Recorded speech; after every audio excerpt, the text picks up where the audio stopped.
Hello friends, तो कैसे हैं आप सब लोग। आई होप कि सब बढ़िया होंगे। तो स्वागत है आज के इस मोस्ट इंपॉर्टेंट क्लास में, जो कि है भारतीय संविधान भाग 8 से जुड़े महत्वपूर्ण 15 क्वेश्चंस। तो चलिए बिना देरी करते हुए ये क्वेश्चंस देखते हैं और जल्दी से सेशन एंड करने की कोशिश करेंगे। ठीक है, ज़्यादा देर ना करते हुए चलिए बढ़ते हैं हम फर्स्ट क्वेश्चन की ओर।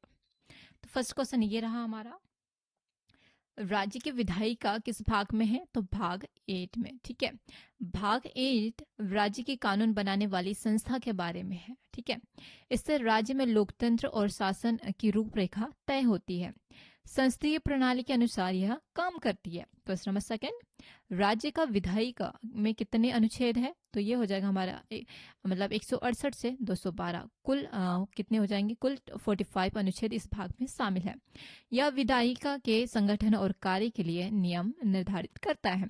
नेक्स्ट पॉइंट इस राज्य प्रशासन की नींव इन्हीं अनुच्छेदों के द्वारा प्रस्तुत की गई है। ठीक है, क्वेश्चन नंबर थर्ड, विधायिका के दो सदन किस प्रकार के होते हैं? एक तो होता है हमारा विधानसभा और दूसरा विधान परिषद। तो इसके कुछ पॉइंट्स देखते हैं। विधानसभा निर्वाचित सदन होता है। क्या होता है? निर्वाचित सदन होता है। विधानसभा परिषद अप्रत्यक्ष रूप से चुने गए सदन भी होते हैं। दोनों मिलकर राज्य में कानून बनाते हैं। क्या बनाते हैं? दोनों मिलकर राज्य में कानून बनाते हैं।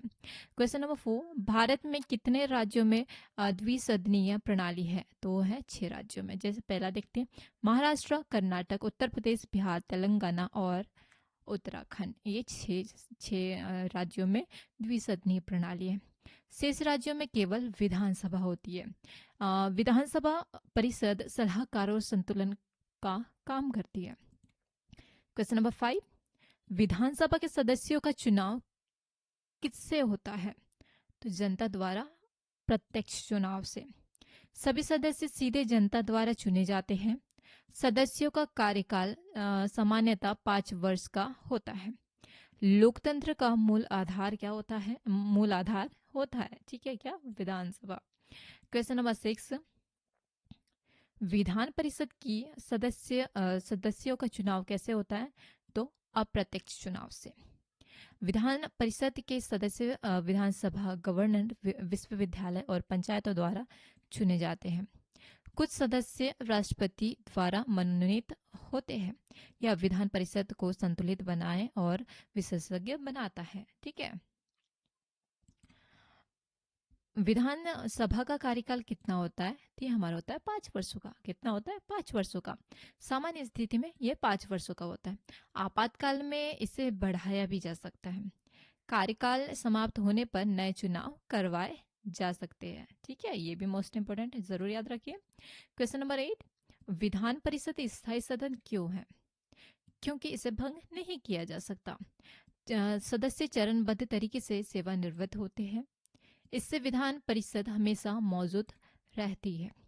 स्थिरता और अनुभव बनाए रखने में यह मदद करती है। ठीक है, क्वेश्चन नंबर 9, विधानसभा में अध्यक्ष का चुनाव किससे होता है? सदस्यों द्वारा। अध्यक्ष विधानसभा की कार्यवाही का संचालन करते हैं। सदन के नियमों का पालन सुनिश्चित करते हैं। सदस्यों की बहुमत चुना जाता है। ठीक है, अगला क्वेश्चन देखते हैं। विधान परिषद में उपाध्यक्ष किसे कहा जाता है? तो परिषद का उपाध्यक्ष। ठीक है, विधान परिषद में सभापति और उपाध्यक्ष होते हैं। उपाध्यक्ष सभापति के अनुपस्थिति में कार्य करते हैं। संवैधानिक रूप से नियुक्त किए जाते हैं। ठीक है, संवैधानिक रूप से नियुक्त किए जाते हैं। विधानसभा का सबसे महत्वपूर्ण कार्य क्या होता है? कानून बनाना।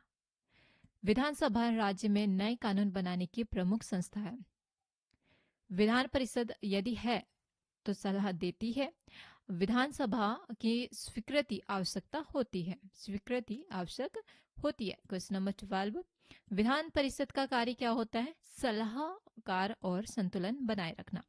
विधान परिषद कानून पर विचार करती है एवं संसदीय प्रणाली में संतुलन बनाए रखती है। निर्णय लेने की अंतिम शक्ति विधानसभा की होती है। क्वेश्चन नंबर 13, विधायक के लिए न्यूनतम आयु कितनी होती है? तो वो होती है 25 वर्ष। 25 वर्ष की आयु की व्यक्ति विधानसभा में नहीं चुने जा सकते। यह लोकतंत्र की योग्यता सुनिश्चित करता है। विधानसभा के सदस्य का यह आधार यही है। क्वेश्चन नंबर 14, विधान परिषद विधान परिषद के सदस्य की न्यूनतम आयु कितनी होनी चाहिए? 30 वर्ष। विधान परिषद अधिक अनुभव और परिपक्वता वाला सदन है, इसलिए न्यूनतम आयु 30 वर्ष रखी गई है। स्थायी सदन में संतुलन और ज्ञान बनाए रखना लक्ष्य है। क्वेश्चन नंबर 15, विधायिका के दो सदनों के बीच विवाद का निपटारा कैसे होता है? तो संयुक्त, मतलब इसका आंसर हो जाएगा संयुक्त बैठक के द्वारा। यदि विधानसभा और विधान परिषद में मतभेद हो तो संयुक्त बैठक बुलाई जाती है। मतों के बहुमत से निर्णय लिया जाता है। यह प्रक्रिया संविधान पर निर्धारित होता है। तो ये हो गया हमारा भाग 8 से रिलेटेड हमारे 15 क्वेश्चंस, जो कि मोस्ट इम्पोर्टेंट है, आप लोगों ने देख चुके हैं। तो चलिए मैं कहना चाहूँगी, अगर आप लोग को वीडियो पसंद आ रही हो तो like and subscribe and comment ज़रूर कीजिएगा, और साथ ही साथ बेल आइकन को दबाना ना भूलें, और सबसे पहले आपके पास वीडियो पहुँचे, है ना। तो चलिए आज की वीडियो हम यहीं समाप्त करते हैं। जय हिंद, जय भारत।